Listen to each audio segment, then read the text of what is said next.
Okay, so I think maybe an introduction of myself is in order. Yeah. So hi everyone. My name is Victor. I'm your host, and I love movies. I watch a lot of the time, and I usually have something to say about them. And so yeah, that's what I hope we can do here. Let's talk about it. On my spare time, if I'm not watching movies or series, I'm also playing basketball, or playing chess. Cheers. Yeah, Sorry then. I yeah, I used to like. I used to write poetry. I used to Oh, like cool. writing poetry, but I don't know, since I started doing my masters and the whole academia journey has really got me doing less of that. Yeah, I guess that just saps a lot of my creative juices most of the time. So yeah, I hope that through this podcast I can, yeah, blow off some steam, talk about things that I enjoy and things that I not so much enjoy. Right. Yeah. Yeah, Movies often contain both of those things. You can exactly. get people passionate. Yeah, Either way. yeah. Please introduce yourself. I'm JD. I guess my online name, the name that I would want to be known for, is the Delinquent Academic, my Substack. Okay. But basically, I'm a PhD student in psychology, social psychology. I grew up in Auckland. Not the best place, not the best reputation, let's just say, Auckland. But I had a great time. Moved to Wellington, did a degree in philosophy and art history, got over that. Then I was like, I want to travel. My parents had moved down to Wanaka, which is in the centre of the South Island. And it was a perfect opportunity for me to become a ski instructor. I'd been skiing my whole life. I loved it. So I became a ski instructor, travelled the world a bit. I lived in Japan quite a few times, and I lived in Canada doing double winters. So I would do a winter in New Zealand, and I'd do a winter in the Northern Hemisphere. And then I decided one day that I want to become a psychologist. So skiing and what else? Any other interests that you like to do? Oh, and writing, right? Yes, writing. I love music as well. So with writing, I've been writing for a long time, though not seriously. Only seriously for about maybe 4 or 5 years, I'd say. Maybe a bit longer than that. And it's only been a couple of years since I've uploaded my own writing, which is normally essays about psychology, philosophy, and culture, or short stories, science fiction short stories, normally to Substack about a couple of years ago. And then over the past couple of years, I've been training to become a clinical psychologist, and that's been really intensive. So this year, since I'm on what's called a PhD hiatus break, research break, I've got a lot more time. So I've been devoting a bit more time to my writing. I've been uploading more essays. Nice. And you can find that at Delinquent Academic on Substack.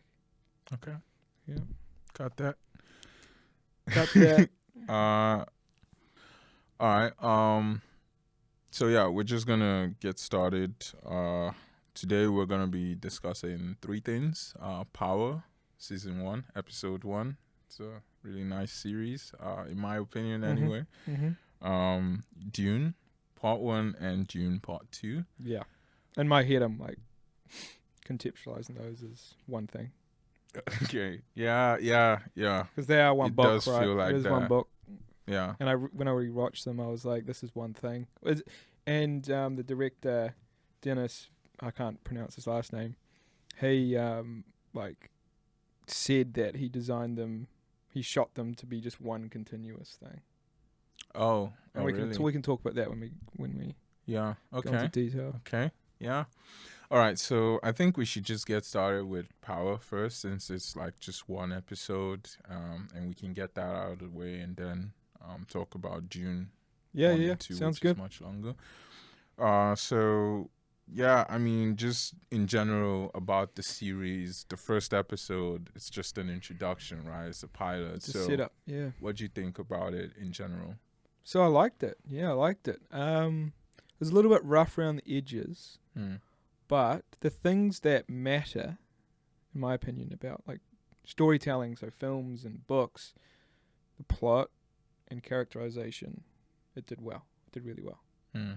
So, the plot was, they set up like, I don't know, like maybe 4 different plot things. They had like, Ghosters, that's the main character's name, right? They had him and his wife, the issue with him and his wife and the extra girl coming. Yeah. They set up the two second men, is the way I would describe them. They had the white drug dealer. Yeah, Tommy. Yeah, and then, so I can't remember their names. I got and then you. the club owner.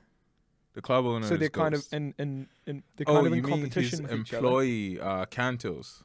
Whoever the club owner is, who's helping him with the club. Yeah, Cantos. Yeah. So they've set up that there's a conflict there. There's the thing with the ghost's boss from the cartel or something. Yeah, from the cartel or something. Yeah. So there's that issue. Yeah. And then there's the criminal lawyer that comes in, the woman. What's her name? The is it the Spanish, girl? Hispanic Yeah, type girl? Yeah, Angela. yeah. She is a criminal lawyer, but she's actually working with the cops or something. And, they used to have a relationship in the past, and it's all connected. So they set up 4 things like really well, I thought, and really efficiently. And I was kind of like, holy shit, how did you fit in all of that storytelling into 50 minutes or whatever it was? Yeah. And then the other thing I really liked was the main character, Ghost.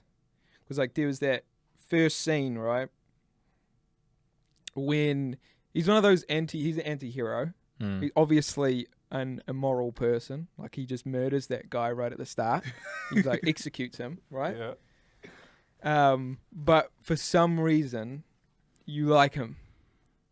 Okay. You kind of you want to like him at least. Why do you like him? He just seems cool. He seems like the man. He's like running the show. Yeah. He's not, he's not a puss. He's but he's also seems disciplined. He's competent. He's managing all these people and all these things, and he's succeeding. And even though he's obviously a cold-blooded killer, right? He somehow seems like he's got some sort of moral code, some ethic behind him that you can follow, right? And because even though I'm only 1 episode in, it seems like a lot of the stuff that I would enjoy, like a lot of shows or books or films where everybody's kind of bad. You know what I mean? So everybody is being forced to make decisions where in both cases, like in both options, a bad thing's going to happen. They're going to have to do an unethical thing. It's like going to war, Nazi Germany, let's say, like they're taking over everything. Let's not go that far into. There's the pulley thingy experiment. So you kill one or you kill a lot of people. That's a good enough, moral quagmire. Yeah, but if go into the Nazi thing. Yeah, but if you're gonna save the world, right, from Nazi Germany, you need to go on and kill Germans. Yeah, that's what I mean. Okay. That's all I was gonna say. Sure. I was not gonna say that you should be a Nazi and blah blah blah blah. Okay, no worries. But so that's why I like the character. And I think it's, I would guess, even though I haven't written like a character like this, I would guess that's really hard to pull off, to make a character both likable and immoral. All right, so everything you said, I kind of share a lot of those feelings as well. Maybe just a brief touch on some of the important links you were alluding to at first. So there's a couple main characters in this that were introduced to us.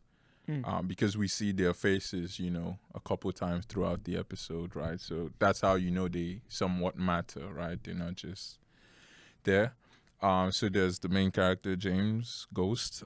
There's his wife, Tasha. There's his partner in crime, Tommy, the white guy, as you said. There's also his assistant at the club, Cantos. And the girl that came into the club, Angela, who is like a friend from when they were really young. He was talking about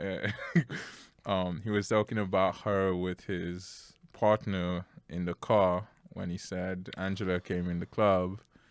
Yeah, and he was like, "Oh yeah. How long with has it Tommy. been?" Yeah, exactly. Yeah. I And think he's like, it "You was need to 20 years or something. And Tommy was asking, "Did you tell her you're married?" And he's like, "We didn't talk for that long."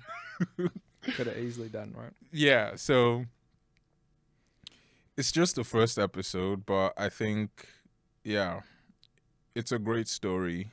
All the stuff you said about the guy being the man, competent and stuff, really resonated with me, especially that scene where he tells Tommy they need to close down the store because they got hit, right? They got robbed. So someone knows their system and how they're moving. And by the time he takes the elevator back up into the club, everything is shut down. So his couriers that are out on the street, the guy that's sampling product at the port and about to bribe that cop to take it, the guy that's counting money in some shady dark room, everyone just runs, right? Like, to me, that really gave me the impression like this guy has a well-oiled network. Right. That at the snap of his fingers, things happen, and if he says close down, it closes down within a few seconds. Yeah. So yeah, and also the whole suit thing, right? Like you never expect a criminal. Well, you don't see someone in a suit and automatically think, violent crime. Maybe not violent crime, but exactly. you might think crime. Yeah, you might think fraud, collar crime. Yeah, white collar crime and stuff. But then even then, it's like you need a reason to think that, unless you're just walking around being a negative person and seeing everyone as a potential criminal. Yeah, I want to throw this out there. Because I wanted to see what you thought. Yeah. It kind of the relationship between. Now I've only watched one episode.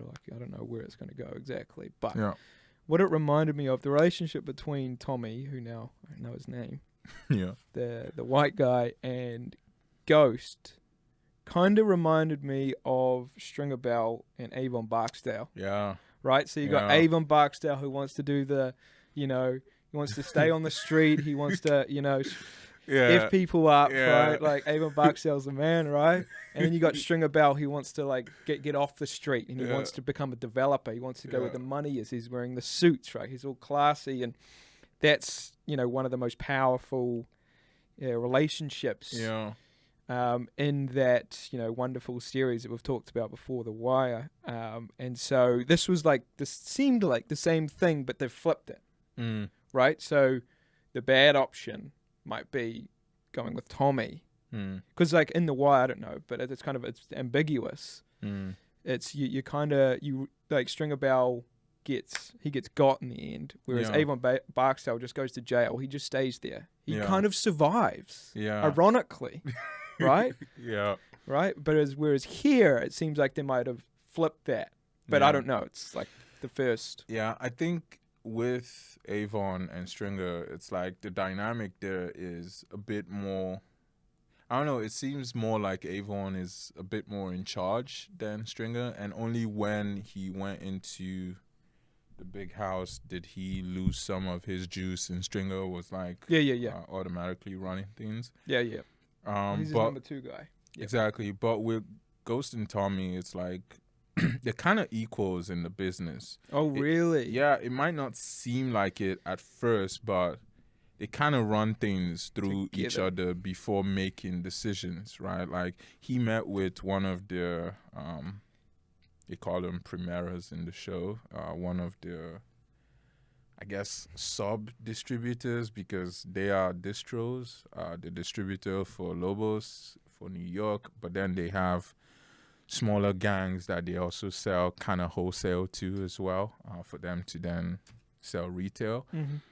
He met with one of them, and that guy was offering protection through his gang and was also offering to sell them guns, since, now they're under attack. And he comes and discusses it with Tommy, right? Like, he offered us protection, and Tommy was like, F that. And he also was like, yeah, sure, F that, because if all the other gangs they also sell to see that they're getting protection from this one gang, it's not a good look. They have to stay neutral. Yep. So with this power dynamic, they're more on the equal side. But yeah, definitely one of them wants to get out.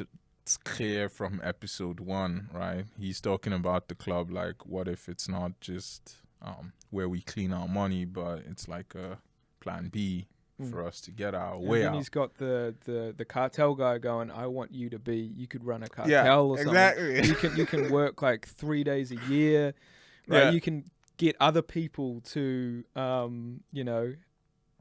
actually have to take on the risk. He actually says that, doesn't he? Yeah. What do you think about Lobos? Is that the cartel guy? The boss, yeah. Well, he's a bit of a slimy ass. I think that's what they were trying to make him out to be, like that he was a, exploits people. He's a cartel runner or something, Yeah, he's a drug lord. Yeah. Right. So, so he's not very likable. He's a dick. But he's smart. Yeah. But he's smart. Yeah, I mean, you have to be smart in almost anything, any form of business, to be at a good Top. Yeah, I mean, there's always someone higher than you, right? In life in general, just when you think you're at the top, there's always some power higher than you. But yeah, to be that high, I think, yeah, you definitely have to be smart. I actually like Lobos though. I like him for his antics. Right, but you've seen everything, right? Yeah. Right. Yeah. So okay, maybe there's a yeah. difference between like him being slimy. No, I agree. Right, like, these guys are criminals. They're hurting people. Okay. I recognize this, and I know these are not nice people. You don't want to meet them in real life. You don't want to have any dealings with these kinds of people, right? It's like, yeah, you probably don't want to ever meet those kind of people. But from the comfort of my home, looking at a screen, yeah. his character, with the way he talks and moves and his articulations and stuff, it's fascinating. Yep. To me. No, he is.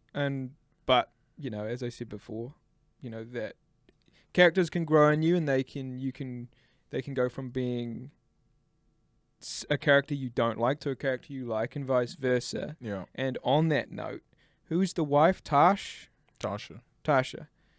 Like, the first line in the show, I'm pretty sure it was the first line, was "Call me beautiful." Yeah. Outside the club, and I was like, yeah. to be perfectly honest, I was like, what has Victor got me into? I was like, this is the worst opening line. I was like, what the hell? Yeah. And then she started off being, I was like, I don't like this character at all. Go away. But then very quickly, it flipped. And I actually, became sympathetic to her point of view very quickly, I thought. And she became a likable character, even though what she did but we don't have to go into details of what she did at the back of the car after finding out was like.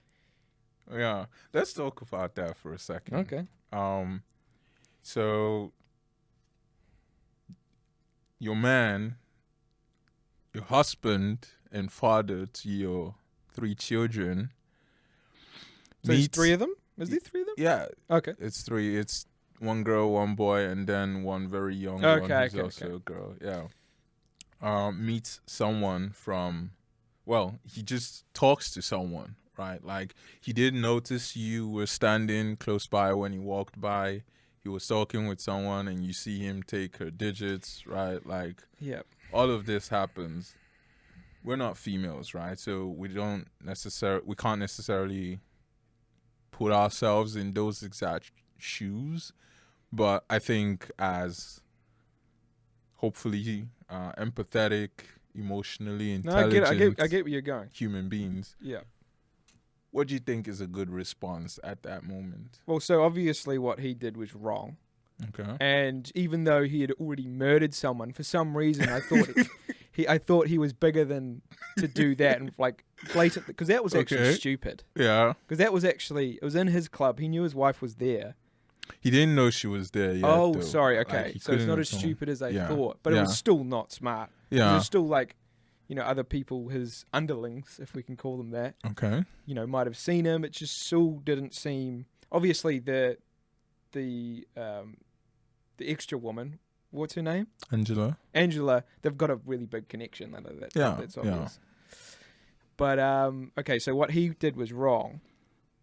It doesn't justify what she did either. Okay. In the car with the driver, Mm-hmm. right? At all. Yeah, because that's just pure revenge. Revenge is not something you want to embody, right? Because that will make, if you just keep seeking revenge, they'll make you a worse person over time. So you can understand why she did that, but it doesn't mean it's justified.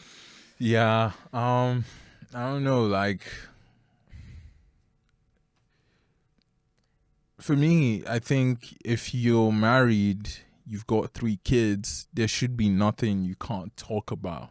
Oh, 100%. You know, like, Before that. yeah, exactly, right? Like, I mean, I get the whole, someone could make the argument, oh, she felt ignored.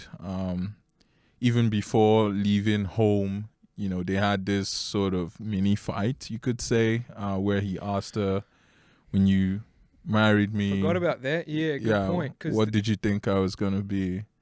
And she said the biggest drug dealer in the whole of New York. Which isn't not something he wanted to hear. Yeah, and then he asked, you didn't see anything else? And she was like, he said nothing more, and she was like, what more? I saw what you made in the club the other night. That's not more, that's less. I want us to stay the way we are, blah, blah, blah. Sure, they had that mini fight, and now he took someone else's phone number. So maybe you're feeling ignored, you're feeling unseen, you're feeling like you guys haven't talked, but do that exactly. Talk to your husband, walk up to him right there in the club and say, yeah, who was that? Like, you can always ask your partner, who was that you were just talking to? Yep. It shouldn't be weird. No, I think, I don't want to overstate it, but I would imagine that a majority of all relationship difficulties comes down to the simple fact they're not willing to actually discuss things. They would actually prefer to sweep things under the rug than to expose a irritant between them, a frustration, and it might be because they're too agreeable, they don't want to rock the boat, or whatever the reason is. You know? Or proud, Or proud, yeah, exactly. Ego. You think you can get attention from some female, I can get attention from a male whenever I want. That's a great point, because you think about the man, he's supposed to be this guy that's hyper disagreeable, that he's like really independent minded, like he can stand up for himself at all scenarios. He's got this super gnarly organization he's running, like drugs, like violence, but he can't go to his wife, hey, you didn't think I would be better than a drug dealer? Right? Which is actually, if those two don't go, they're like, what? Yeah. So you say he's got actually just on that. Now, I don't know where they're going to go with the story in the future, but I would imagine they would expose something deficient in his childhood, perhaps. They might go into that, how that response of him to be like, because he actually acted a little bit like a child. He was like, okay. He just kind of like whinged away. Mm. You know what I mean? Yeah. And so he doesn't actually know how to deal with those types of emotions properly. He can't confront them, perhaps. I don't know. Yeah. It's just speculation. Yeah. I mean, at this point, right, he just floated the idea of getting out of the drug game to his wife, to his partner. Right. Both of them shut him down, right? Like they don't imagine a future outside of what they're currently doing. So yeah, that is gonna be interesting to keep an eye on as the series progresses. Yep. But yeah, I'd hope that if I were in a relationship with someone that we could talk about any and everything instead of trying to one up each other, you know. What's for sure is I don't think my girlfriend would be able to talk about cricket, and that's very sad. But I've accepted it. Yeah. That not many people in the world understand my love for the greatest game on earth. But You think cricket is the greatest game on earth? well, of course, it's self-evident, you know. And there are those who are enlightened and those who, let's just say that they've just missed the most wonderful thing on planet Earth. Anyway, I'm not gonna touch that. So yeah. I don't know if we should talk a bit about Miguel, the guy that got shot because he didn't want to talk. right, like the implications. Nah, I mean, like, I don't know. That always felt a bit strange to me, you know, because if someone is holding a gun to my head and, you know, promises to let me go, lets my girlfriend, who they kidnapped alongside me, go, you know, I'd want to talk, you know? Like, I wouldn't just say... If you're Miguel, you're saying? Yeah, exactly. Because I wouldn't just say, you know, if I talk, they kill my family.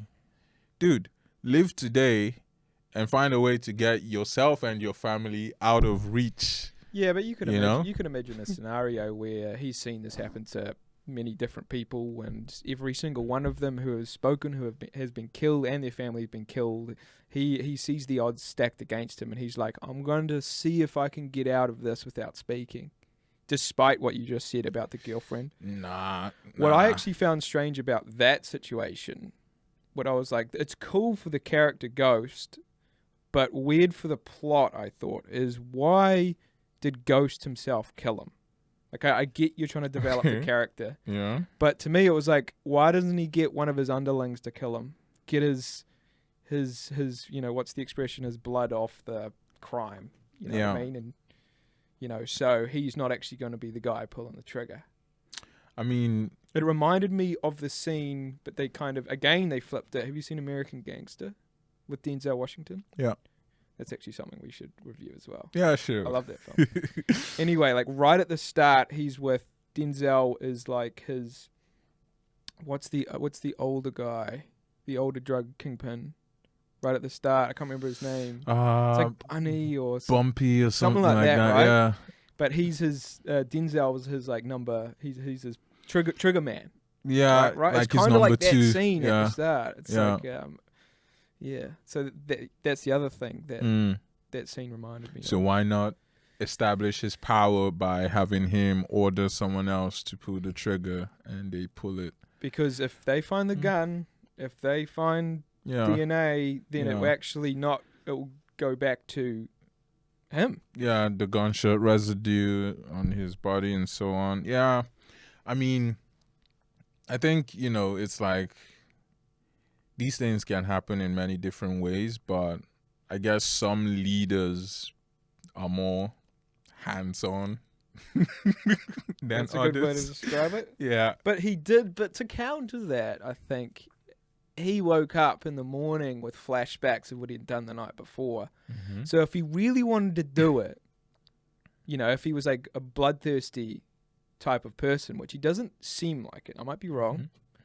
then he wouldn't have those flashbacks. So I'm going to be talking about this on just my knowledge of episode 1, right? Like Yes, I rewatched yes. episode No, that's 1. good. I don't want you to Exactly. circumvent the story. Exactly.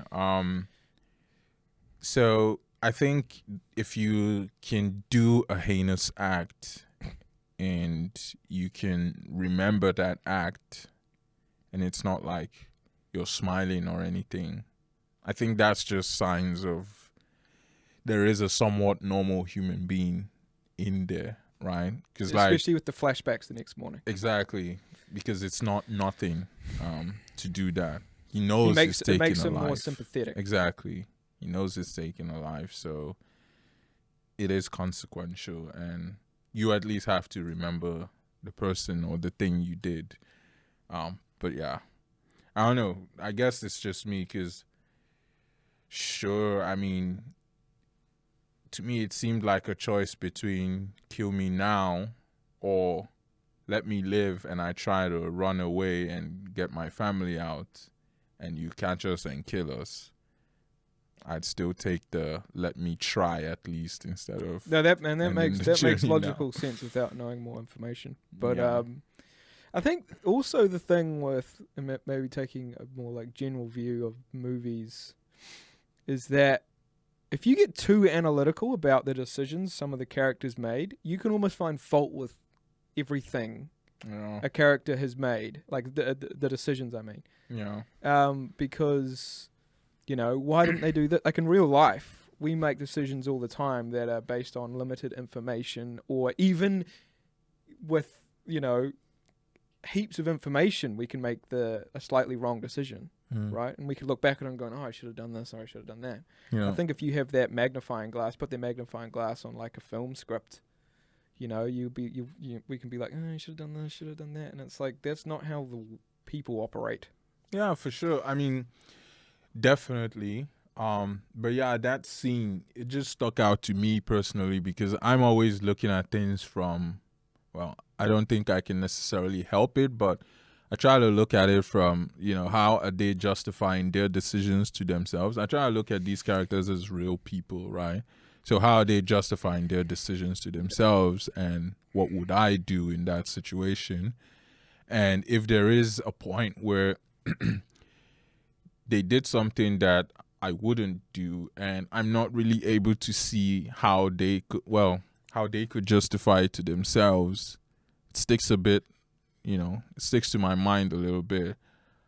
But yeah, I mean, I can't say I've personally been, you know, involved or even had any sort of introductory imaginative experience with crime or anything like that, but I guess, you know, it might be better to, I think he thought it would be better to die right then and there as opposed to, I don't know, getting tortured and right. And in some ways it is gruesome death. Well, in some ways, because he kind of seems like he was kind of presented in some ways like a scumbag. Who, the Miguel guy? Yeah. Just like because you don't have any other information, you just see this guy getting beat up like he's stolen something or he's done something bad. He's been but then he sacrifices his own life for something, you know, his boss or whoever or his brothers or, you know, whatever it is. So ironically in that he's presented as a scumbag, and then at the very next minute, if you think about it, it's actually quite honourable what he's done. You could present you could it that say way. that, because like, he didn't snitch, right?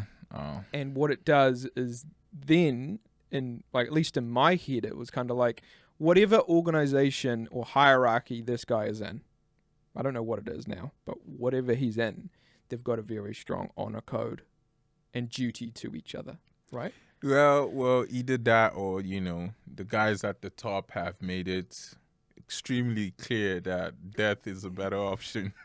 And those are not mutually exclusive.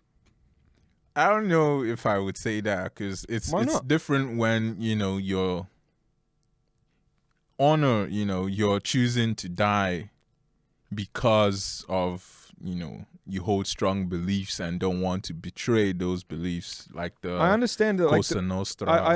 I disagree with the binary you're trying to create. No, because hear me out.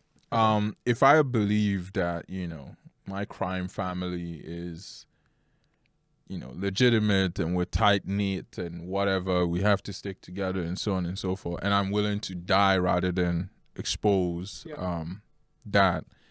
Versus if I believe that you can only kill me, but if I tell you I still die, and then all of my family and everyone connected to me gets tortured and killed as well, then I think it's better you just kill me now.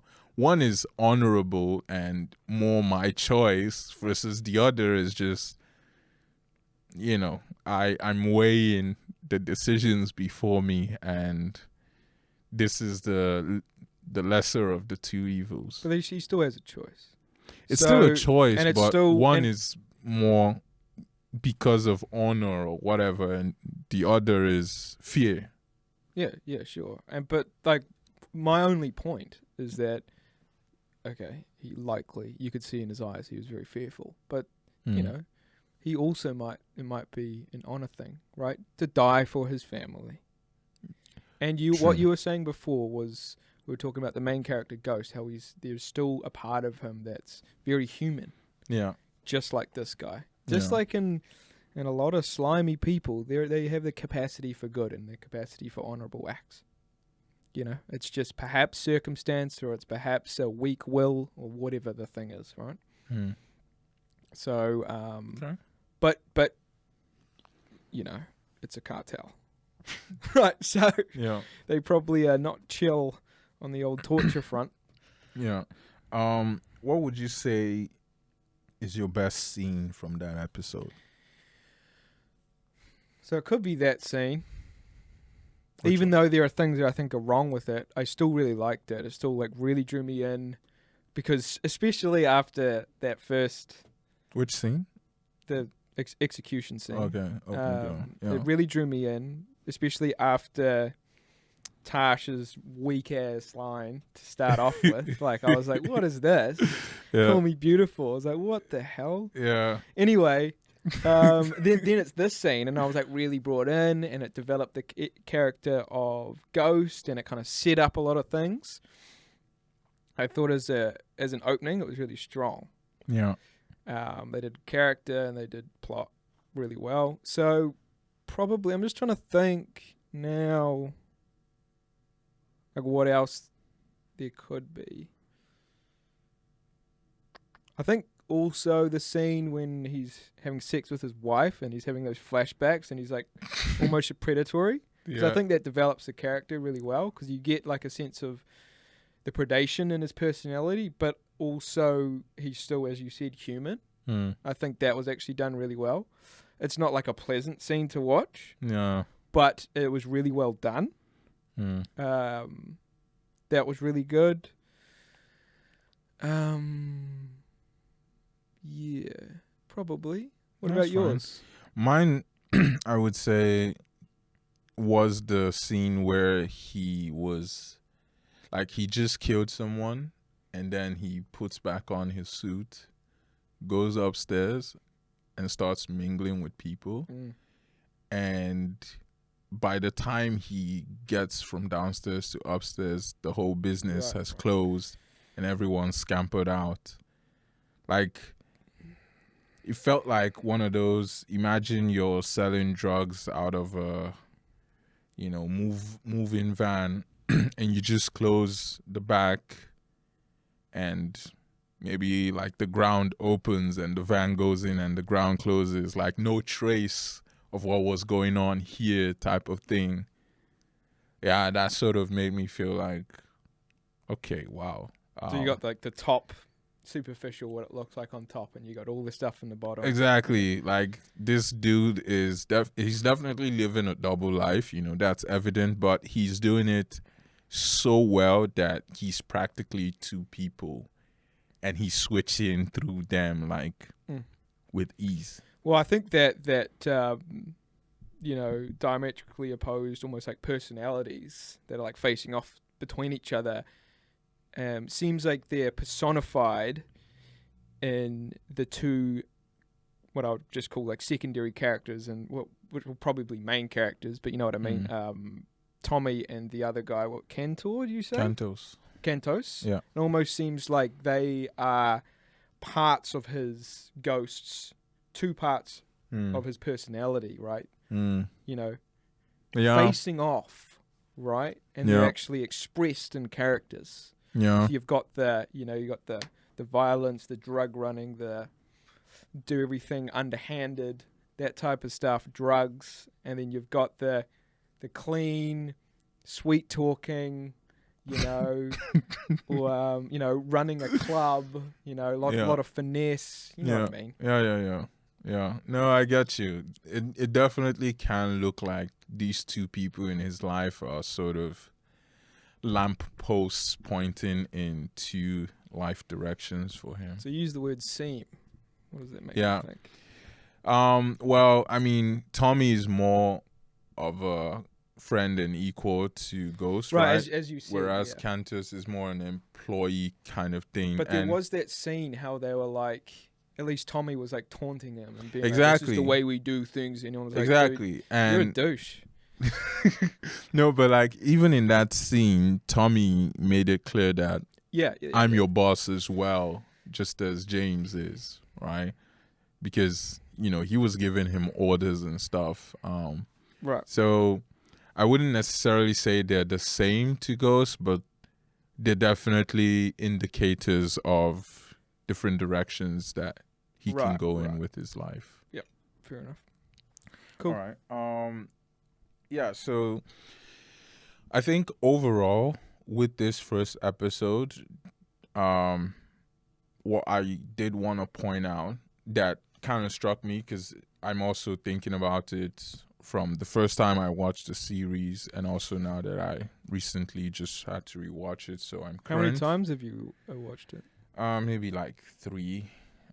Okay, so you're not like obsessed. No, every detail. No. The series came out like several years ago. Maybe just then once. I saw 50 Cent had helped produce it, so I was like, yeah. Boy, like we're pals and we know each other on a personal level, obviously. Sure, obviously. Yeah. Well. So the fact that everyone kind of in the movie seemed to have this distrust of everyone else. Like, I was gonna just point out that, a couple scenes. The one where Ghost was talking with Ruiz, and at the end of the conversation, he kind of looked at him side-eyed. The one where, what's his name?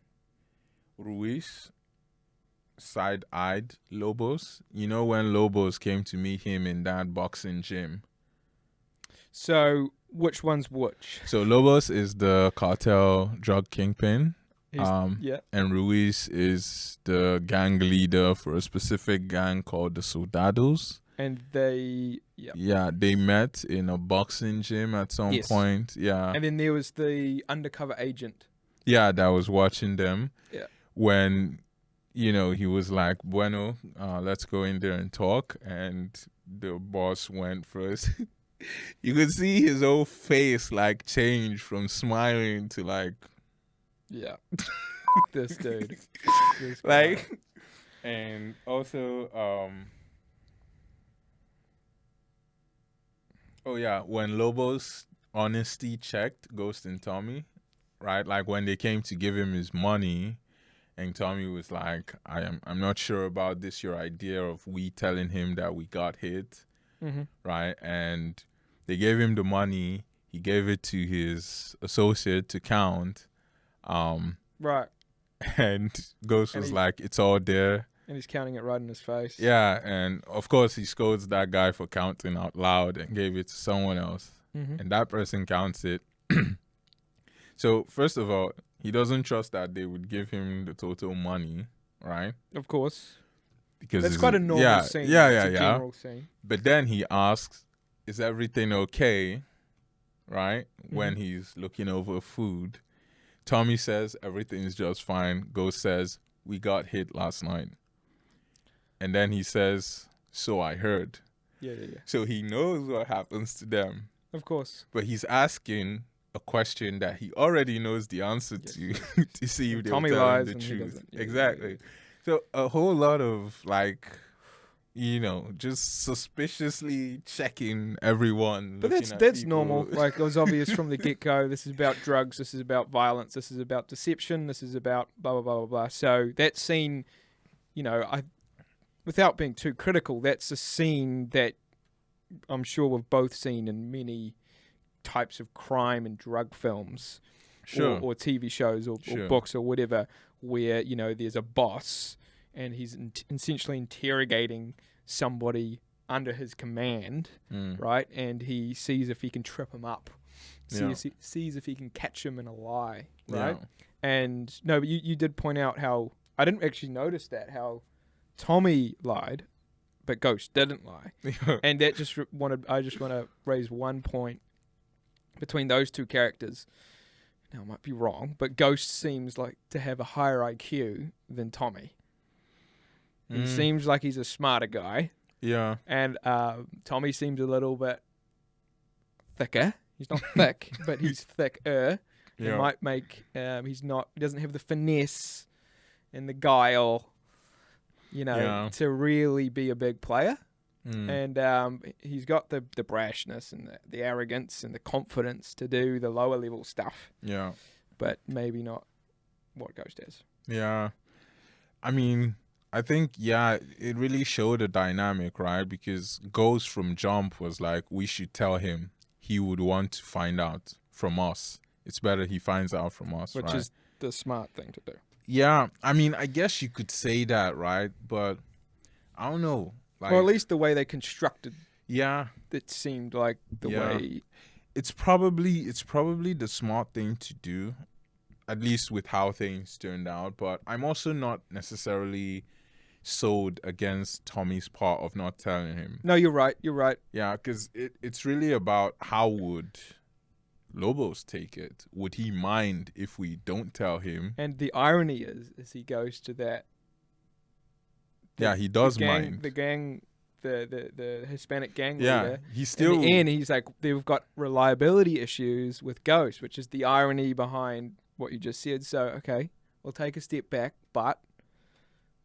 Yeah, so this could be the Avon Barksdale string of bells. Come back. I love that dynamic. Yeah. Anyway, it was a really good show. It was a little bit rough around the edges, like... music, cinematography, editing, but the main things, which is like character and plot, were really good, I thought. Okay. Yep. Well, and I wanted to watch the second one, but I thought they would be breaking. Yeah, no, it's fine. Like, I'm thinking. No, I think because this was good, just one episode, and then the next episode. Okay. I kind of think that would work. It's fresh on our minds. Okay. Because I was kind of like, then it's limited by what's on my mind. Okay. And then I don't have to filter out things. Okay. Which is very hard for me to do. Okay. Yeah. Sure. I think that was a good enough review. I will say, like, the story, it gets more, robust the further we go into it. And if we were reviewing, like, the whole season right now, we'd talk there'd forever. Definitely be flags we could point to. Of course, we wouldn't talk a lot about the minutia, like specific right, yeah. Yeah, scenes as much. But yeah, that was good. Shall we talk about Dune now? Yeah, let's talk about, I reckon, and I think we should talk about them as a whole. Yeah, okay. So I think... we don't have to. Yeah, I think it's really important to... If and when we're speaking, to really identify sort of the source of like our information. No, more like you've read the book, you've watched these two movies. Your knowledge is a bit different to someone who only watched the movies. Is a bit different to me who watched a summary of the books from YouTube at some point, way before now, anyway. And now I've rewatched the movies again. I get it. So if you are citing something from elsewhere other than the movie, be sure to, put like a spoiler alert or something. But I would say please try to just even avoid, avoid spoilers. Avoid spoilers. Yeah, no, more in the sense of there's gonna be Dune 3, right? There's gonna be things that haven't come out. Well, yes, but the Dune book only encapsulates the films Dune Part 1, Dune Part 2. Yeah. So we focus I haven't on even that. I haven't even read Dune Messiah, which comes after that, which will be the next film. So I can't even so spoil your knowledge, something I don't know. Cool. Yeah, which would be, actually Paul's power in the film. He'll be seeing into the future. Anyway, yeah. So where do you want to start with? Well, opening scene, right? Of the film. Yeah. There's something I wanted to draw out of that, right? So like, Cheney, is doing the work of a narrator. I think it's Cheney. Yep. And she's saying the spice harvesters, they're all that they've known.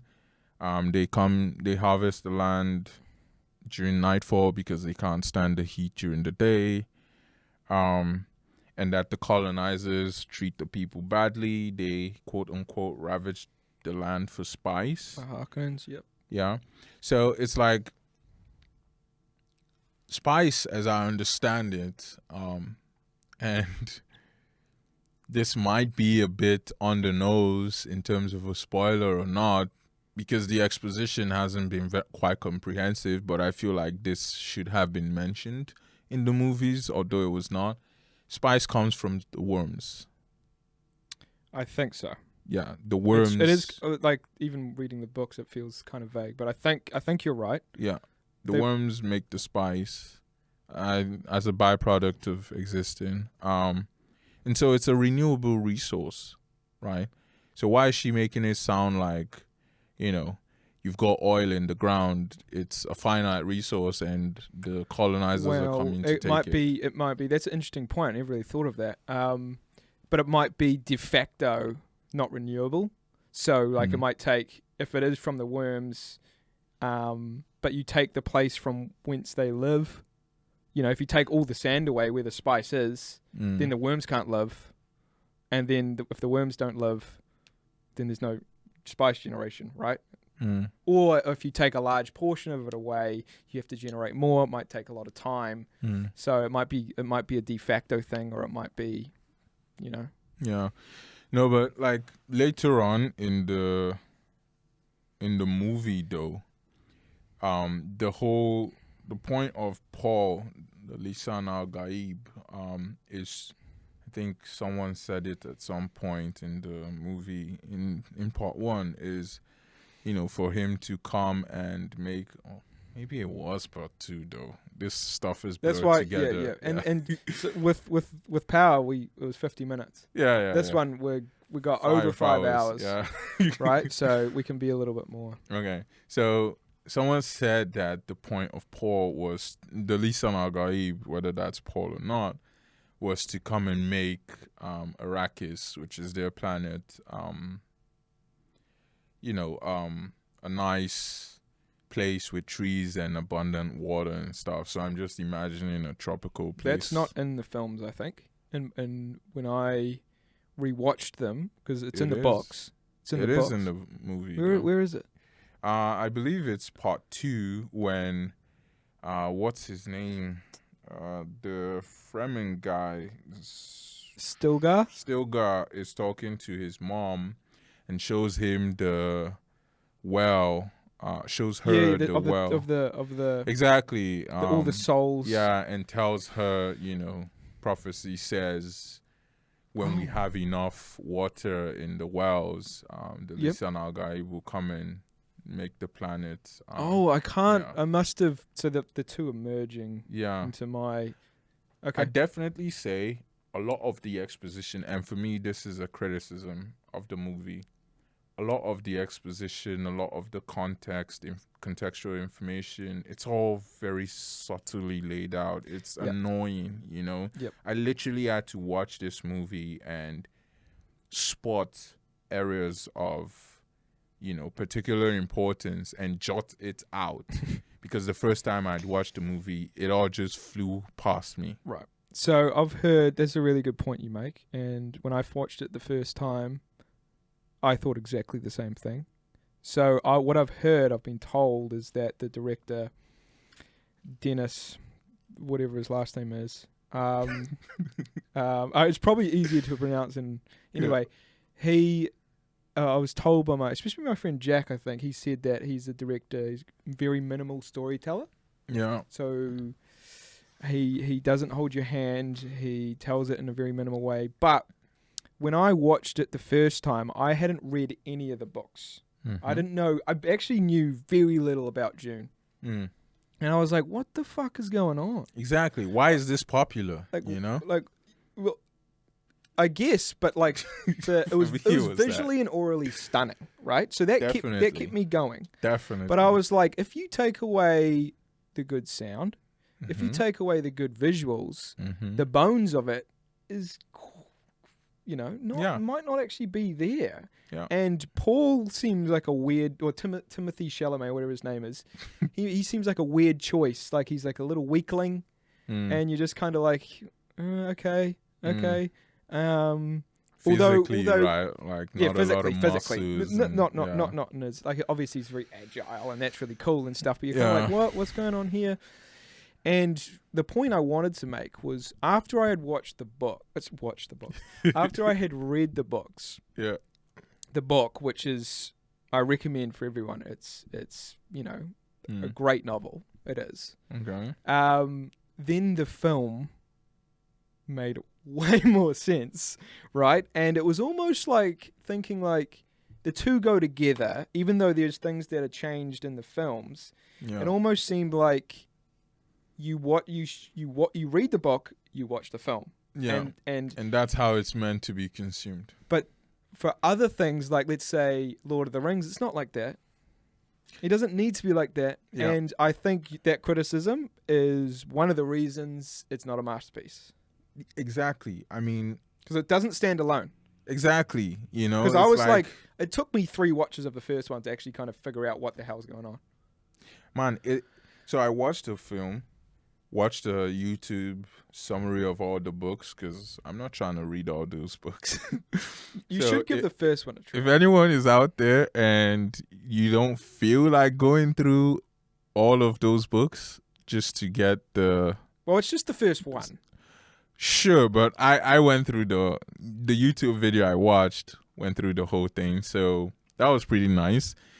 But I will say, having understood sort of the structures and stuff, right, the main things, yeah, exactly, and then rewatching it just feels like this movie was made as a sort of visual aid. Yes, you've read the book or otherwise experienced the book, you've made your own imagination of how the world was and so on, which is beautiful. And now this movie just comes to help unify everyone's mind sight of what Arrakis and all the other worlds were and so on. And I would agree 100% with that take. That's a good way to describe it, I think. A visual aid or a visualization. Exactly. And you have like there's some like stunningly beautiful shots, and Hans Zimmer writes the score, and the sound design as well is incredible. And so just on like a pure visual audio level, like it's like beautiful. But going back to what we were talking, what I mentioned about power is what are the main things going on here? Character and story. And now, obviously, he's got a really strong story to play with and a really, really strong characters to play with because the novel is amazing. Yeah. But sometimes they're just, as you described, the storytelling is so minimal that the story doesn't come through in all its power. Yeah. Characters, I think, are better. I think the characterization is a bit better than because I found quite a lot of... No, not the book. Then how the director has replicated. Oh, okay. The characters from the book are better than how. No. What I'm saying is the director did a better job at showing the viewer the different sides of the characters, different personality of the characters, than he did it showing the story. Yeah. I think. I don't know. I mean, I feel like. And they were really well acted. Yeah. I feel like it was a poor choice. I mean, I get the whole you don't want to spoon feed the story to people, But you need to see it like this. How many people have read the book? How many people have not? I'm sure those who have not read the book will definitely outnumber those who have. I don't know. I will say, I get what you're saying. I will say, after I read the book, when we watched the first one, because originally what it was is the first one, I was like, okay, this is pretty cool, but I don't really know what the hell's going on. Have to rewatch it. Okay, I'll give it, maybe a 7.5 and 8. It's pretty cool. Okay. Then I watched the second one, still hadn't read the book, in the cinema, and I was like, okay, this is awesome. I'll give it a bit of a higher grade. Maybe not a 10 or a 9, but it's even better than that. Okay. But then when I read the book, I was like, oh, the first one became not amazing, but really good. And the second one, because of what was changed, and because of how he made it, and because we talked about this beforehand, actually, how he tried to fit so much time into one film. So much content into so little time. Exactly, right? That the second one actually, it went like that. So the first one, I on rewatching the first one, I like better than the second one. Yeah, I mean, okay, so we'll come back to the first question I had, but I don't know. It's like, I imagine it like this. You know how a fish has the bone in the middle that gives it structure? Yeah. And then there's all the flesh. Yep. Yeah. This movie is just the bone. You need the flesh to see a fish. Otherwise, you're just staring at a skeleton. Mm-hmm. Because without the contextual information I had to go and get, the contextual information made me, when rewatching it, to even pause at certain places. So I have a question for you. Yeah. On that, do you think, because apparently the director loved the books. Okay. He, I feel rude now, not actually knowing his name, like not pronouncing his name. It's Anyway, fine. Anyway, I can look it up if you want. Yeah, it's like Villeneuve, or something. Okay. Sure. Apparently he loved the books, right? And he wanted to do the books justice. Yeah. Do you think his bias of knowing exactly what happens at every next step might have clouded his manifestation, his representation? Yeah. Right? Because he's like, I know what happens. Yeah. So we don't need to include that. Yeah. Right? So he's kind of... Yeah. It's like, yeah. He's cutting too many things out. I think definitely. It's not even so much that because a lot of the contextual information is kind of in the movie, though.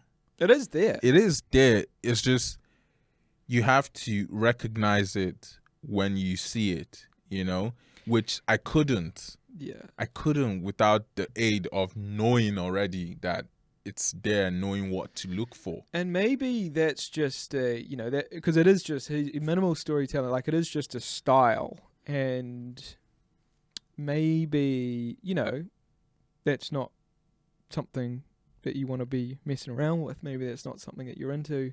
I don't know. I guess it's... I also watched his other I've watched a couple of his other films, like Arrival, another sci-fi film, and the second Blade Runner 2049. And Arrival is based on one of my favorite short stories. I think I've seen it's the one where some alien thing comes and they're trying to communicate. Yeah. Dude, he made that. That's... bro. You didn't that like stuff is crap, yo. It's not crap. It's crap to me. It's really good. I can't believe when I finished that movie, I was like, what did I just watch? Right, because you didn't know. What did I just waste my time watching right now? Well, do you know that explains actually lot. The point of it? No. Right, yeah. Never, I think at some point in the end, they were like, oh, they speak a language and the language helps you see the future or some stuff. How can a language help you see the future?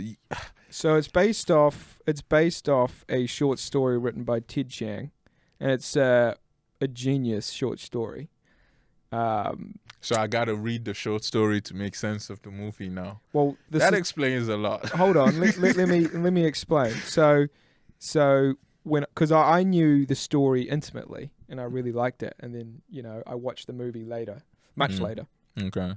But I already understand the key concept of what was going on. So when it was visualized for me, I was like, "Oh, this is great, right? This is amazing." And it was the same exact experience as I described earlier about reading the book of Dune and then watching the first movie and going, "Oh, this is amazing," because it is that visual aid, and he does so well with audio and video that So I did think though, after watching Arrival, if you haven't read the story, you're gonna be like, "What does this all mean?" Yeah. You've got these weird aliens drawing circles and squares and random shapes, and she's trying to interpret them, and then she's going into the past and going into the future, and all the timelines become messed up, and then that's the film. Yeah, exactly. So I get it. No, it was frustrating, man. And I guess, I don't know, whoever chose this dude to make the Dune movie, they knew what they were doing, I guess. He point. makes good visual aids. And this is actually a larger point I wanted to bring up, and I would see what you thought about this. But what seems today is the core features of what makes a good story. So storytelling and characters have been just pushed to the side a little bit, and they want to just dopamine rush our brains with awesome visuals and awesome audio, which they do quite effectively, right? Because in the cinema watching Dune 2, I was Marvel, like, anyone? "Oh my god," like but as I said, like the main fundamentals of storytelling are getting pushed to the side, and it's kind of tragic. And I think what we're seeing is, a lot of audience members going, "Well, I don't want to go see this because the fundamentals just aren't there, and they aren't liking it as much." But anyway, but in saying that, there are, really good parts to Dune. Yeah. And I do think though that, my view of it is clouded by me knowing everything now, and everything, having read the books and knowing all the different context. And so now I really like the first one. It would have been really nice to dive a little bit deeper into Duke Leto Atreides, Paul's father, a bit more, because in the book he's such an awesome. He was like one of my favorite characters. He was like this noble leader of this great house. Obviously, he had to do bad things, but I don't know. I thought he was represented really nice. What I will say is for Dune 1, the film, how the director represented Baron Vladimir Harkonnen. Yeah. That was awesome. Yeah. That was awesome. Vladimir Harkonnen was one of the coolest villains I think I'd ever seen. But for the second film, he's a minor character, and that was a bit sad because he was so awesome in the first film. And then me and my friends talked about this. His death, his assassination essentially, by the Emperor, one of the Emperor's Sardaukars, felt really empty and unsatisfying, and you're kind of like, "Oh, I wish he got like an epic death." But when I think about the books, I think it happened something like that in the book, and it was kind of unsatisfying as well. So I don't think he changed too much there. What I will say is, in the second one, what he did really well was he built up Feyd-Rautha, the antagonist, because that scene where they go to Gedi Prime, and he's fighting the dude in the like triangular Colosseum, those House Atreides people. That was awesome. I love that. Yeah, I don't share that. Why not? So for me, the whole introduction of Feyd-Rautha in part 2, and so they put him in a Colosseum. He's got protective gear on. They drug 2 out of 3 people he has to fight. Oh, okay. One of them wasn't drugged. He takes off his protective gear, but like these guys have not been sleeping in their beds. They've been possibly even starved and stuff, malnourished at least. They're not 100. No, so, of course not. Exactly, and you fight them, you kill them, and people are chanting your name, like this is honorable. This is the sign of a good leader or what? He's not supposed to be a sign of a good It's not about a good, but more like a competent leader, If he kills 3 weaklings, how does that? If my whole culture is you have to be big, bad, strong, right? You killing 3 weaklings doesn't tell me that you're strong. Right. So let me You're- get this clear. You went away from watching that scene not thinking he was that impressive, I wasn't impressed at all. at his ability at At fighting. all. Okay, fair enough. At all. Even his personality, bro. Like, they give you a knife and you just kill 2 people for apparently no reason. So I think, for me, there was a little bit of that, but what I was describing, why I loved it partly so much, is how they used those infrared cameras to create that weird ass look, and they had the white and the black visuals, thing. and then the music. Oh no, that was great. The music, and I think I'm just trying to think, because he takes off his shield, right? But you raise an interesting, because in the books, the scene is quite a bit different. And he has, I can't really remember. I'm probably going to butcher it, but he has 2 knives. Mm-hmm. And apparently in Harkonnen culture, when they fight, they always fight with one poisoned and the other one not. And what he did is he switched them around or something like that. Okay. Right. And it showed, his character. Craftiness. Well, you could call it craftiness, or you could call it being a cheating bastard. But you know what I mean? And there was a lot more to that scene. There was all this scheming. Okay. There was, I've heard that scene be described as one of the best scenes in the book, and that even though in the film it's cool to watch, there's some things that have been changed with it that make it. It was hollow, man. To me, that so scene okay. was Well, hollow. if you felt that hollow, and then the character not what you might have wanted it to be. Yeah. How did you feel about the last knife fight? Did that not carry the weight? Not really. It should have for either. you. Not really. And it felt like they'd built this Fade Rother guy big and just kill him at the end of the movie. I think he was introduced halfway through the movie, and then by the end he's dead. And I'm like, I agree with that. Why is this guy even why isn't he just a mention? Why did I have to meet him and get invested, and he just dies off in some weak ass looking sword fight? I think that's part of the problem in the books, because that's in the books it's that, but even worse. So the last scene, they have the same final knife fight, but it's even Fade Rother isn't built up even that much. So you're just kind of why the last scene, and I think the films do this great as well, why the last scene is satisfying, the third act in general is satisfying, is because it's a battle of wits. It's a battle of political maneuvering. And what we see is Paul's powers, seeing into the future, have grown to such a degree that even as a young man, he can outmaneuver everybody else on this planet. And that's, for me, why it was satisfying. The fight scene was kind of just this afterthought. And honestly, what I wanted when I read and I watched the film was I wanted Gurney Halleck, his number 2, to actually fight him. Because it kind of felt like to fight Paul. No, to fight Fade Rother. Okay. Because he was one of my favorite characters, and I was like, Yeah. "Come on, bro!" And then he fights Raban, which doesn't happen in the books, and it's over in 5 seconds. He slits his throat, and you're like, "What was that?"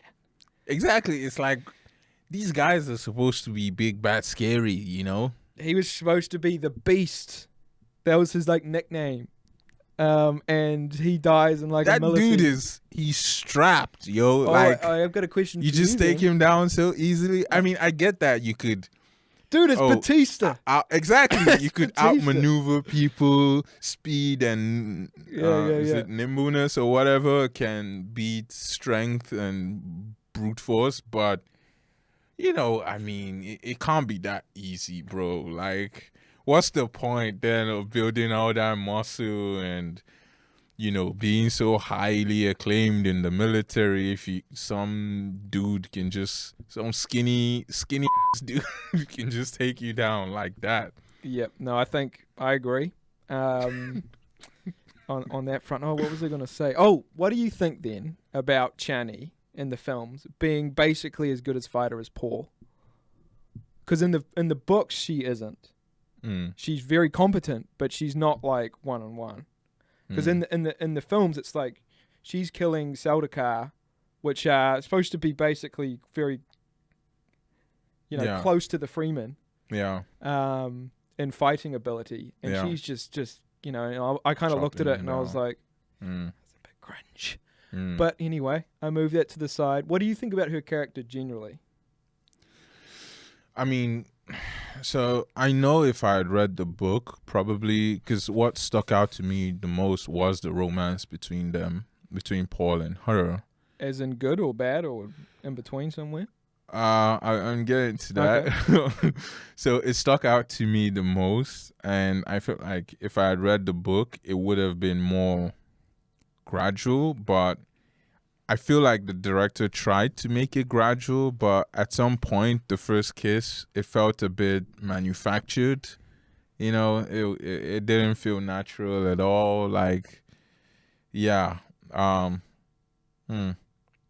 It's not like, I don't know, like you could be giving each other semi-lustful gazes for some time before that happens, But it just felt like she was always looking at him like this stranger or gaijin, if we were in Japan.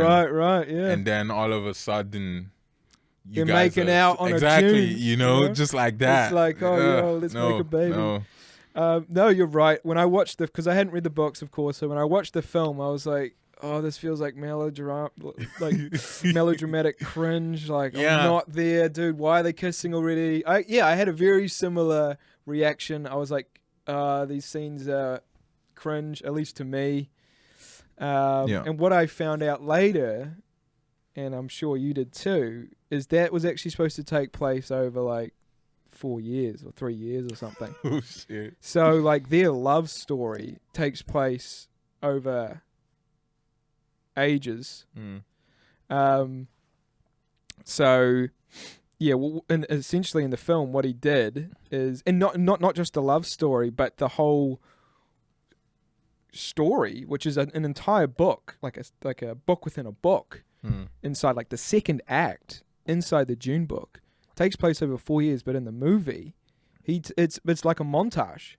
He did that whole second act in like a extended montage of Paul and his mother learning to know the Freeman ways, and then Chani falling in love with Paul. So they just went clunk, and it almost seems to me like it should have been 3 movies. There are 3 books in the book as it is, and they should have just done Dune 1, Dune 2, Dune 3, and then they could have extended that whole thing and made the criticisms that you raised. They could have actually, made it her falling in love and stuff. Now, what was a good story mechanism? Because after reading the books, I felt how they changed Chani kind of annoyed me. In the book, she was far more likable. In the film, she was like kind of annoying. And like that scene that they have in the book in the films where it's Chani and her friend, and they're like mocking the religious leaders and stuff, and like the religious thing that doesn't happen in the book. She's like fully on board with him. She's like supporting him. Okay. And then when in the films, I was like, okay, whatever. This scene's like, okay. I wasn't super excited, but when I rewatched it after knowing what actually happened, I was like, oh, this is kind of icky, gross. Okay. Which was interesting. I will say. However, what they did well in the films with Chani, even though she was less likable to me, was that they kind of pitted her against Paul in becoming the cult leader, which is kind of one of the main themes of Dune, or the theme. Central theme is the folly of the cult of personality, if you will, right? Yeah. And what they did, what the director did, is pit them against each other, so the viewer knew what was the good decision and what was the bad decision. Yeah. and it set up the tragedy, which is he takes the bad decision, which is to become the cult leader, become the whatever it is, the chosen one, the Lisan al-Ghalib or whatever it is. Yeah, exactly. And so they did that really well, I thought. Yeah. And at the end of the film, I felt a lot for Chani, even though she runs off. Her heart's broken because of a boy, and she lets all her friends go to war while she goes off on a sandworm and runs away. Essentially, that's what happened. Yeah.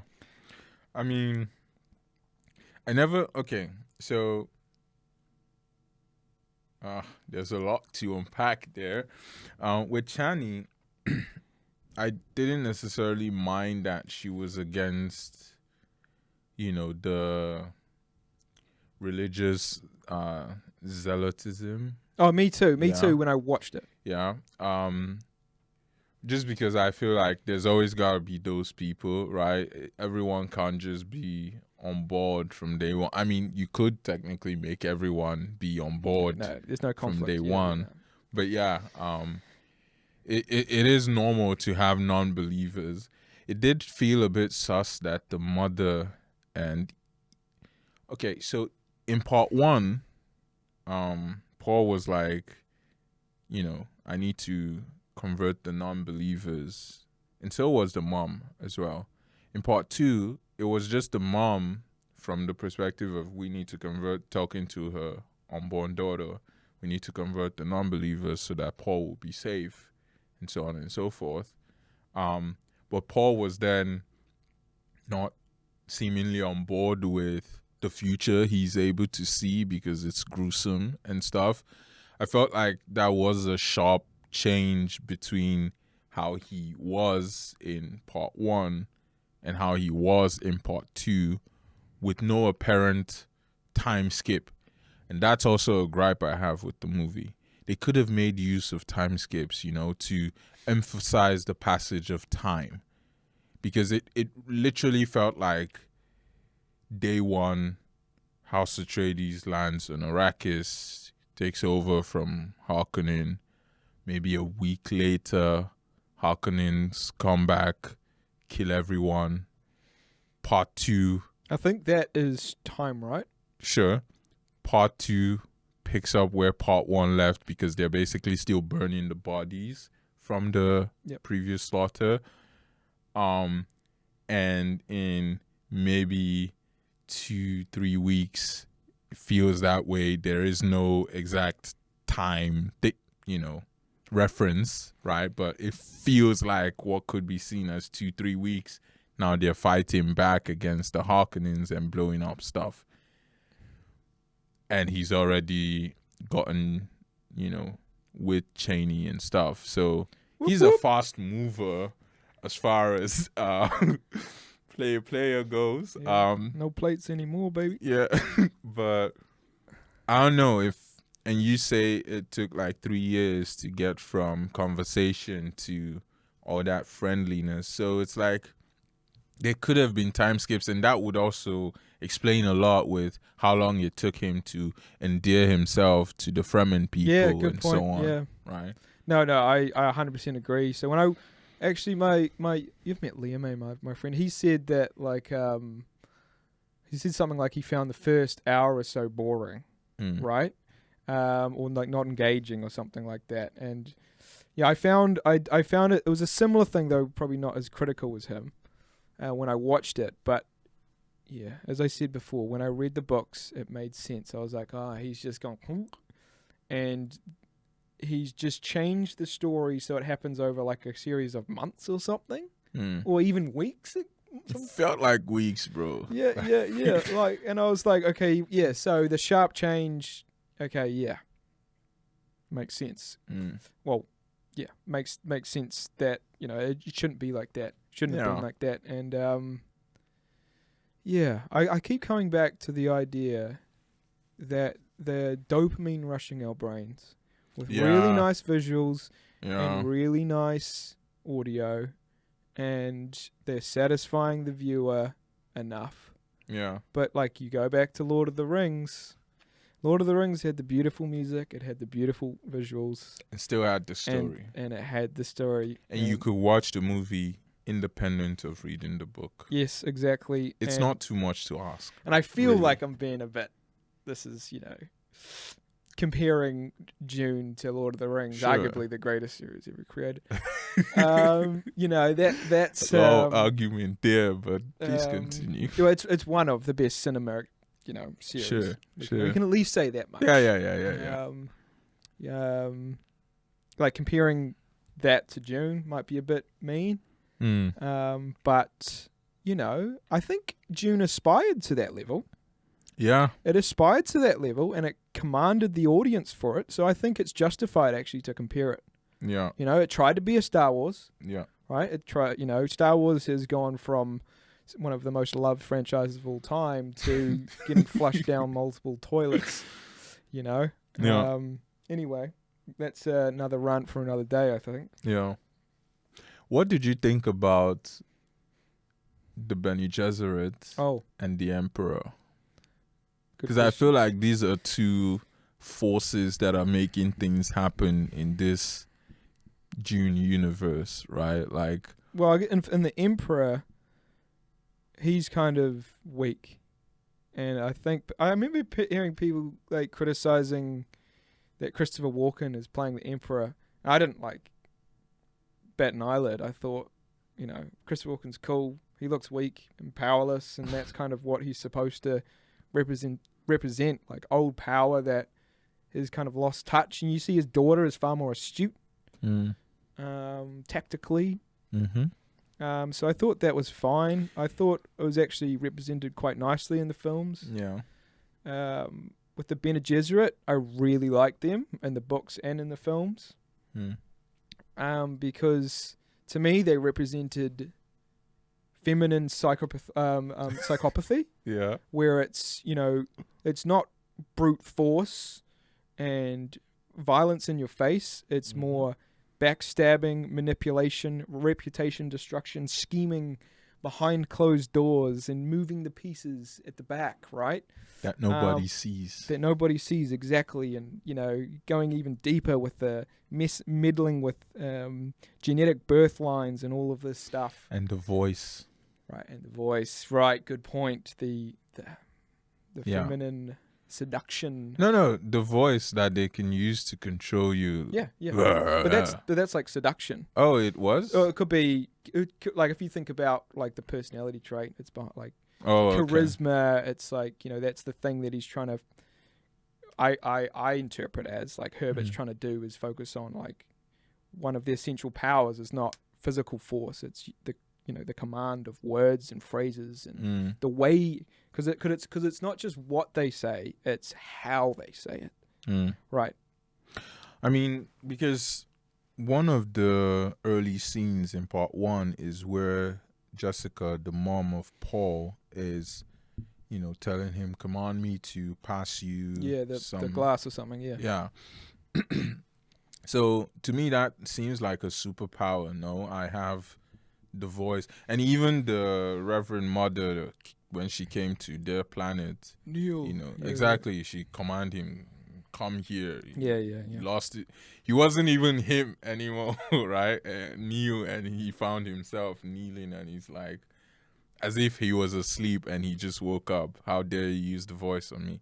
So the voice, at least the way it was portrayed in the movie, I don't know if it's different in the book. It does seem like this superpower that's forceful, right? Like I can use it to make you do something and you're not aware that you even did it. Or you might be aware at a later date. Exactly. Right. So yeah, I do agree that the Emperor seems weak. If nothing else, just the mere fact that, first of all, you're the Emperor, but there are quote unquote great houses who, if they band together, can dethrone you. So why are you the Emperor? I mean, you're obviously not the most, maybe you're the most powerful if you're facing them individually, but they can make a collective that supersedes you. So first of all, I'm wondering, why don't they just dethrone this guy that thinks he can rule over us, and all of us great houses, we rule at a round table with votes and stuff, you know.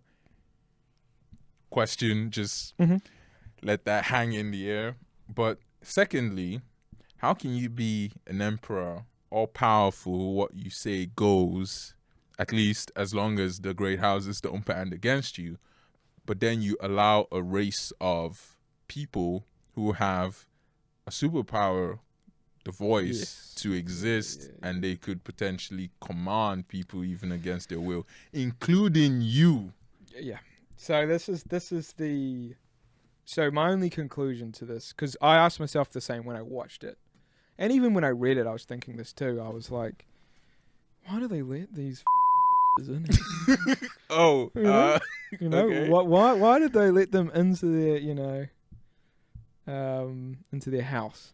You know? Yeah. Like, why don't you just exterminate them, right? Like, why are they even here? They're kind of meddling. They've got control over you in a lot of different ways.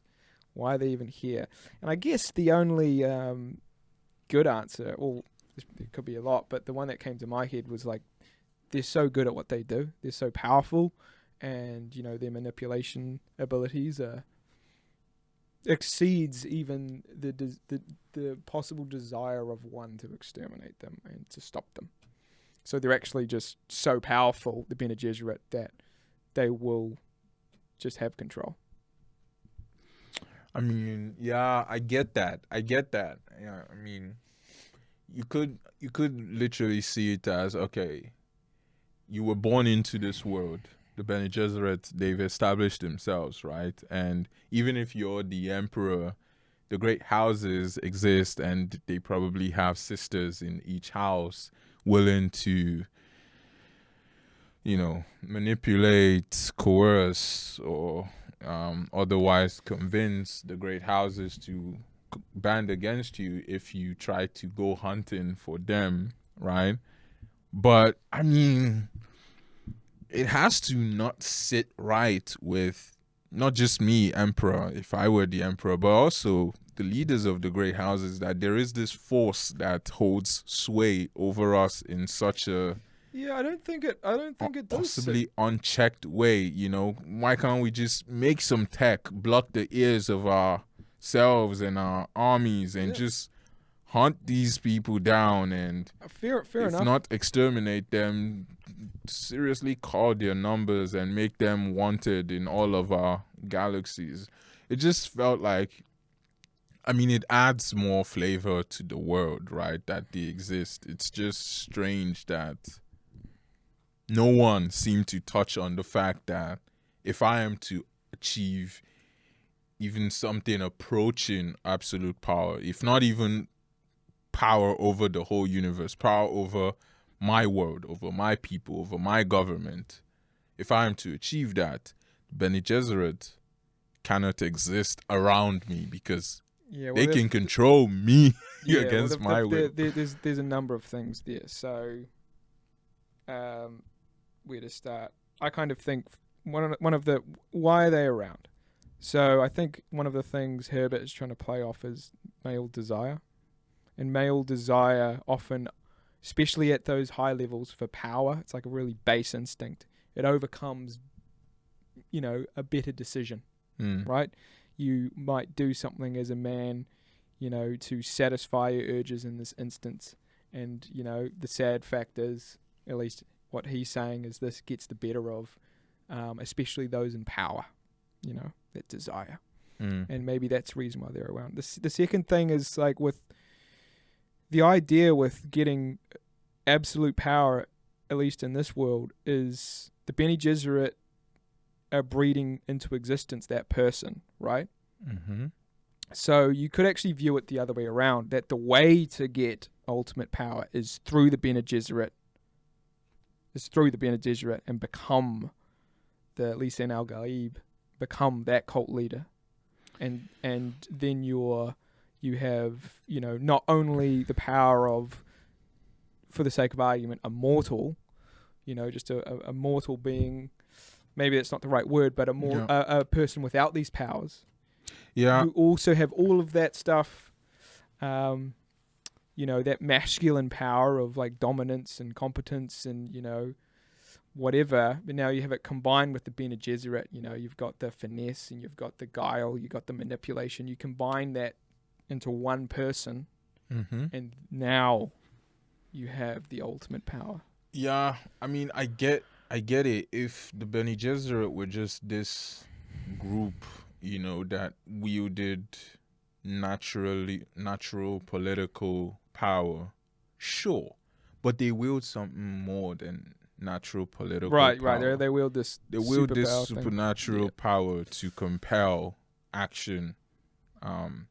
So it's like, yes, I can definitely see a scenario where someone who, especially those, not born into prideful houses and situations like that, but born on the streets or something, and thus craving ascension, would be willing to go along with the Bene Gesserit as high as they will lift him or her politically and socially, and thus wouldn't necessarily mind that, yes, you might be great, but you are great only by the making of the support of the Bene Gesserit, and so you are beholden to them and need to execute what they tell you to when they tell you to. Someone like that might not mind, but I imagine people born into a highborn family, like sons and daughters of dukes and whatever, or the daughter of an emperor, for instance, would not be so inclined because she was already born at a high status. And for her, a more important goal would not necessarily be ascension, but more protection of my own free will. Yeah, but if the Bene Gesserit already around and she has the opportunity to get trained, then she might perceive it as, if I don't train, then I'm actually going to be less capable of holding on to and maintaining power. So I need to train. So it's kind of like, if it's already here, then we have to use it. To me, it's not really an issue. It's kind of like they're there, and it's always kind of like it's a metaphor, in some way of you have to deal with the devil, on a very base level. And when you start dealing with politics and bureaucracy and stuff like that, there are always people who are scheming and doing things behind people's backs, and that's just the way it has to be, and it's very pessimistic, and you wish that you could just exterminate all these people that do these things, but you can't, because human variation is very wide, and people seek hierarchies because when they go up the hierarchy, they'll get power. These types of people, these narcissists, these Machiavellians, and I guess that's just the tragedy of human groups. Yeah. Some human groups. Because not all, I don't think all hierarchies need to be corrupt. Some will be, though. Yeah. I don't know. The fact that, the emperor is this supposedly weak old man, and then his daughter is also a Bene Gesserit, but then she witnesses how this group is basically using her father as a tool, and kind of just goes along with it. What group was using the Bene Gesserit? Oh, sorry. They were basically using him as a tool right up until his death. Yeah. I don't know if it just felt like, I mean, sure, if someone put my parents in a high status or whatever, and now I'm supposedly part of that group, but then I see the way they're sort of scheming things in place that might favor their schemes and stuff, but puts my parents at a worse position. I'm not just gonna go ahead with that, like. No, that's a good point. But maybe that's just me, eh? Maybe it is just you. But yeah, maybe you're the only one that wants to protect their parents. In the no, world. no. I mean, obviously, the girl in Dune isn't one of those people. So Right. No. I actually liked her as a character, by the way. I didn't. I thought she was just, this proud, highborn type person. And the fact that she even thought that her hand was valuable enough for Paul to spare her father. To me, that was like straight arrogance. Like, I don't know who you be. You don't know me like that to be asking me What not do you mean to if kill you your were Paul? father. Yeah, exactly. Because this guy put yeah. things in place that killed my father. Sure. And now you're telling me, here's my hand in marriage. It's to spare my father's life. I think I can't remember the exact, but it's to unify and to. I get all that. Yeah. I get all that, right? Like, marry her, become emperor, so on and so forth, power play, whatever. Okay? Yeah. You are in my hand right now. It's like it's like someone having 1 million right next to them and saying, "Don't kill me, you can have my money." Mm-hmm.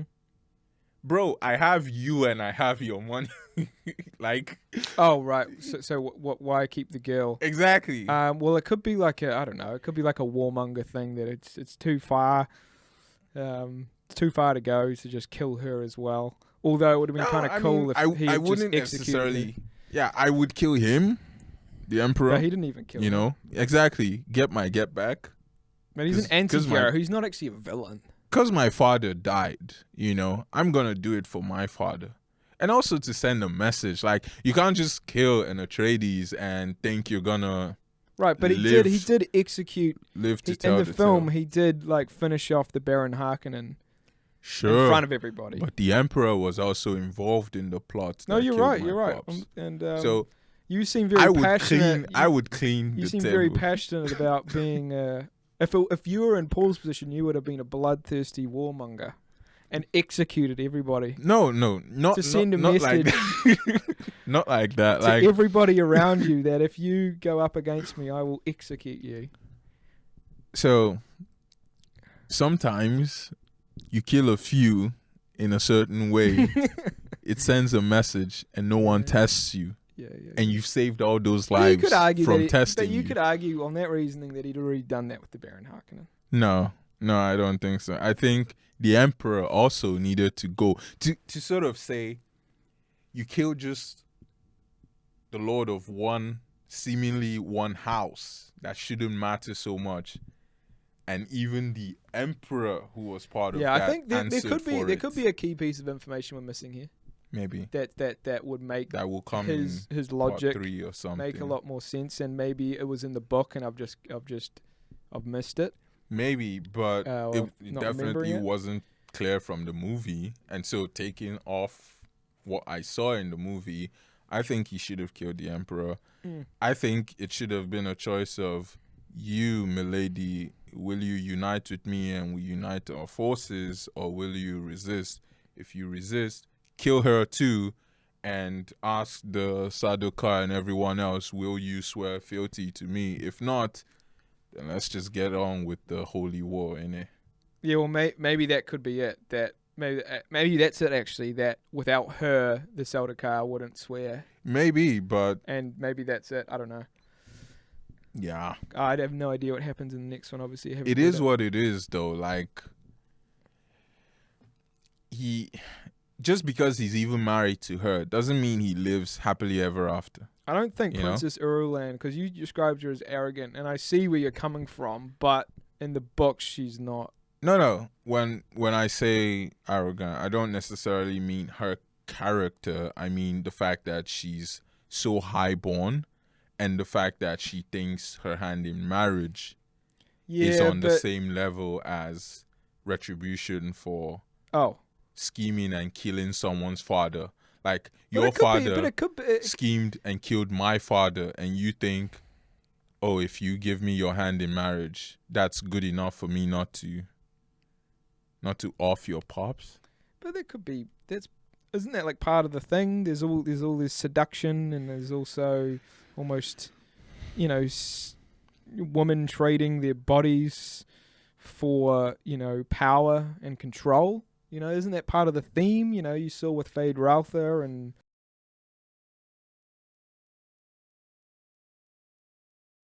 not Count Fenring, who's not actually in the films, but Yeah, Lady Lady Fenring. Fenring. Yeah. Yeah. I asked that question in my notes, like, who is this chick? Right, because in the books, it's weird because she's not even that important in the book. She's not really discussed much. Oh, wow. It's her husband, Count Fenring, who, hopefully I don't get this wrong, but he was actually bred and trained Ooh, as... wait. Because this might come in part 3. And we might be spoiling. Well, but it's in the book. Still, not everyone watching the movies read the book, though. I'm going to say it. All right, sure. Count Fenring which was really interesting, he was a character in the second half of the Dune book, and he was actually bred and trained to be the chosen one before Paul. Okay. And I think right at the last scene, he was there, and he was one of the reasons that he didn't go against Paul, because even though he was on the Emperor's side, he didn't go against Paul when he could have, because he saw, this is another one. They understood each other, because only Paul and Count Fenring could understand each other, because they had been through this whole cycle of, being a man but being Bene Gesserit, right? And having the memories of all the Bene Gesserit come before them and all of that stuff. So they understood each other.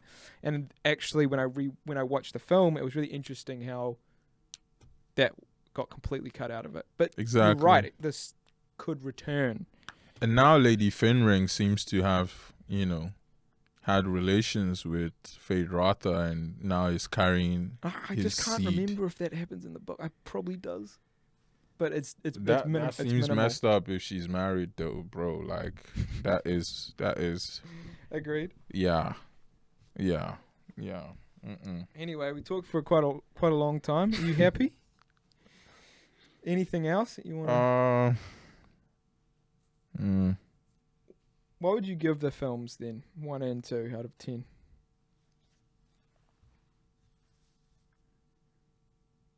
I don't know, man. Like, the films on their own. Yeah.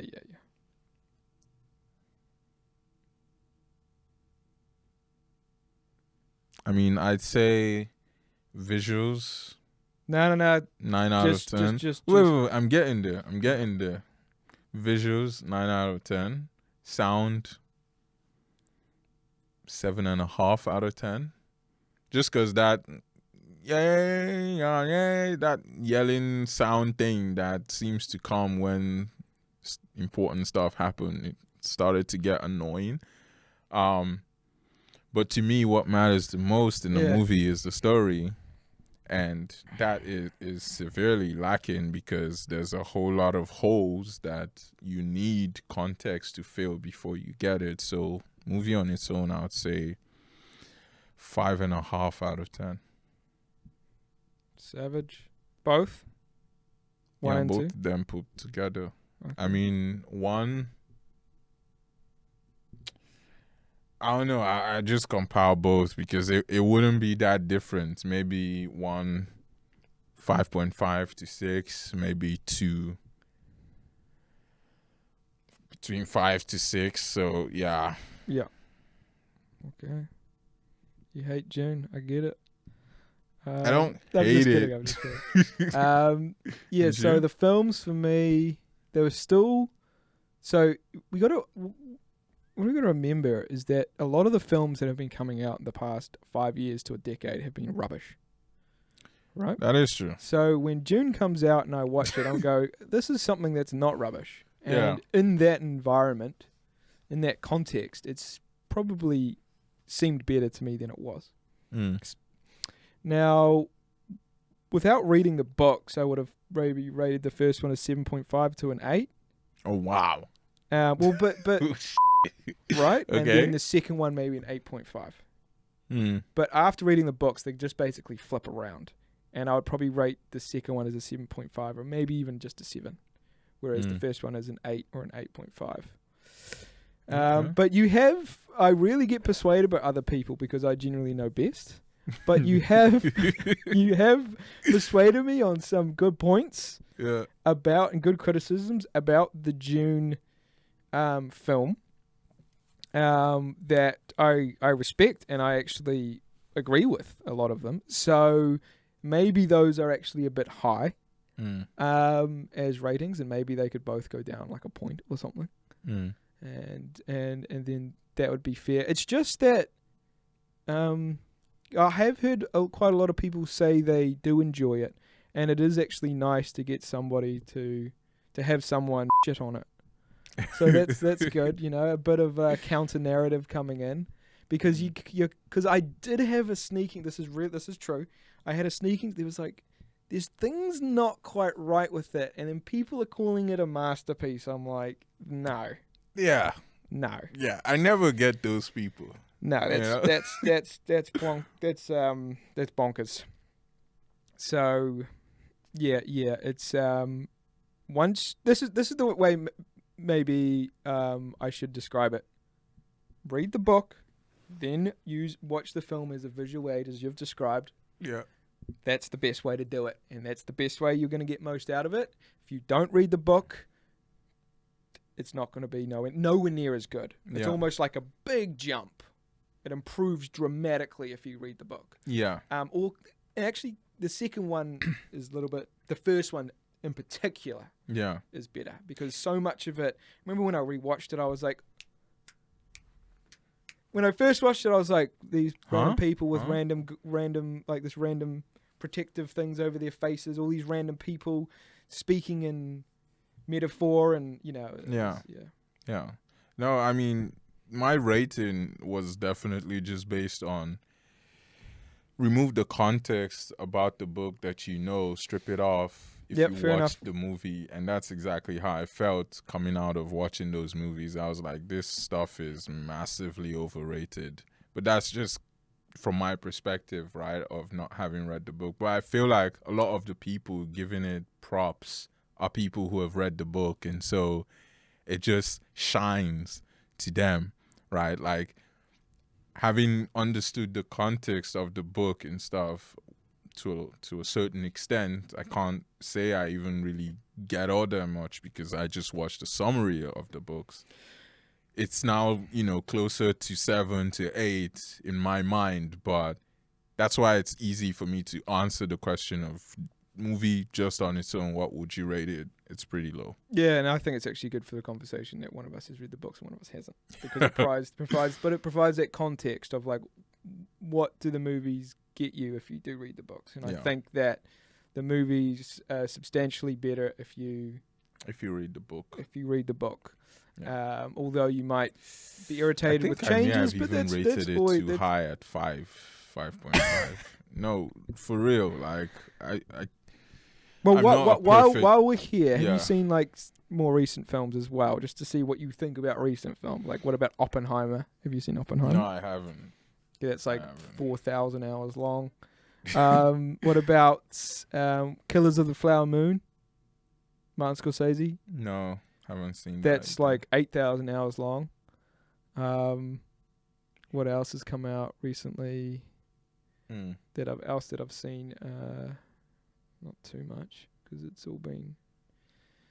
Don't make me watch movies, Barbie on this thing, by the way. No, I'm not. I haven't seen it, and I also don't plan to see it. Yeah, it seems like a movie you'd love, though. Why'd you think so? I don't know. It's Barbies. You be playing with Barbies when you're a kid? No? No? This is like... I wouldn't know how to edit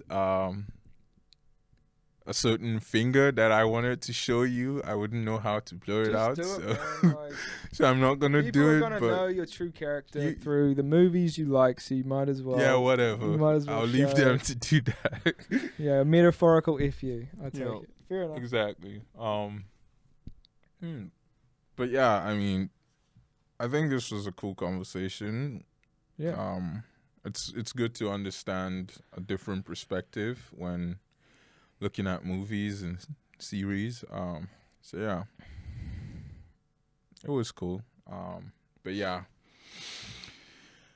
the Dune thing. I do want to see more movies, right? Like, I can't wait for more releases just because I have that context. But if I didn't, I definitely wouldn't be looking forward to any more releases. Of June. Yeah. Fair enough. But hey, it's cool. Yeah, bro. So yeah, thank you so much No for worries, taking man. That was the fun. time. That was fun.